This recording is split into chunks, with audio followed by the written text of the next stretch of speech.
حضرت عبداللہ بن عمر رضی اللہ تعالی عنہما سے روایت ہے کہ ایک شخص رسول اللہ صلی اللہ علیہ وسلم کی خدمت اقدس میں حاضر ہوا اور آ کر عرض کرنے لگا، یا رسول اللہ صلی اللہ علیہ وسلم، مجھے مختصر نصیحت فرما دیجئے۔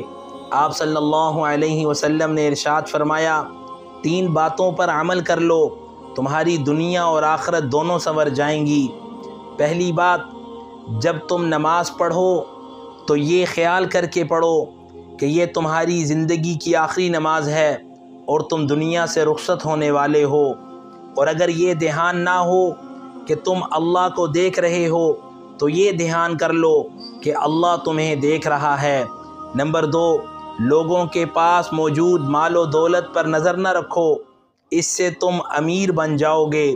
اور نمبر 3، ایسا کام ہرگز نہ کرو جس کے کرنے کے بعد تمہیں معذرت کرنی پڑے۔ اللہم صلی علی محمد وعلی آلہ وصحبہ وبارک وسلم۔